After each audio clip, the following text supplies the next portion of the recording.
Star Wars, Prince of Persia ou encore Game of Thrones. Ces trois superproductions américaines ont un point commun, l'Inde. Hollywood vient se fournir ici en costumes, accessoires et décors. Cette boutique discrète de New Delhi est ainsi devenue une plaque tournante. Ne vous fiez pas aux apparences. Des immenses succès du cinéma ou de la télévision doivent beaucoup aux équipes de Manjot-Rana. Cela fait 30 ans qu'il travaille avec le tout Hollywood. Cette pièce a été faite pour Game of Thrones, pour l'armée des Lannister. On en a produit des centaines pour les comédiens et pour les mannequins, pour ces corps que vous voyez allongés par terre. Regardez, on les voit dans l'une de ces scènes de bataille. Sa boutique sert d'intermédiaire pour les décorateurs et costumiers américains. Les commandes envoyées depuis Hollywood sont très précises, mais surtout top secret. Voici tout le travail que nous avons réalisé sur la saison 6 de Game of Thrones. Tous les textiles, garnitures, meubles, accessoires. C'est dans ce dossier, mais nous n'avons pas le droit de vous le montrer parce qu'on a signé de nombreuses clauses de confidentialité. Alors, pourquoi Hollywood vient-il se fournir à 13 000 km? Voici Yana Evans, décoratrice pour des superproductions. Ça, c'est très beau. Je sais que tu m'en as envoyé des échantillons, mais cette couleur-là est parfaite. Si elle vient en Inde, c'est à cause des prix attractifs, bien sûr, mais pas seulement.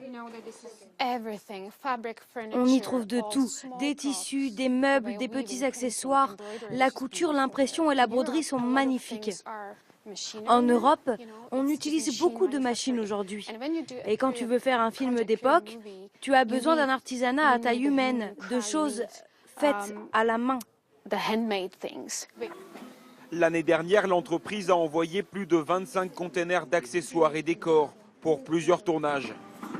Un chiffre en hausse depuis 20 ans.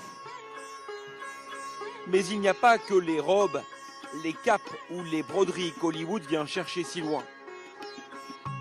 Dans le nord de l'Inde, sont fabriqués des accessoires essentiels pour tous les héros du grand écran. Leurs armes. Cette forge travaille depuis 30 ans pour le cinéma américain. Cette épée, par exemple, c'est celle du général Maximus dans le film Gladiator. L'original a été forgé ici avant de crever l'écran. Je suis heureux que mon travail artisanal ici soit apprécié aussi loin dans le monde. Mais moi, je n'ai jamais le temps de regarder ces films. Sartak Gupta est propriétaire de cette forge. Et voici sa salle au trésor. Voici l'épée du film Conan le Barbare, qui est sorti dans les années 80. C'est un classique.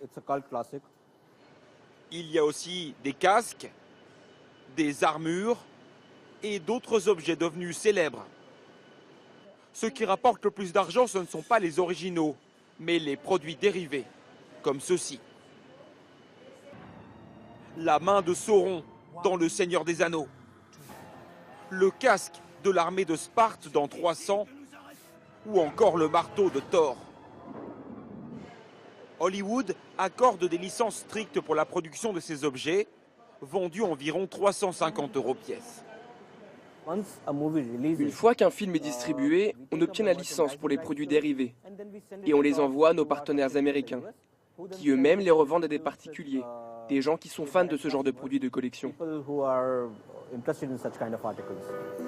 Un débouché un peu inattendu pour cet artisanat local, pourtant connu et reconnu depuis des siècles.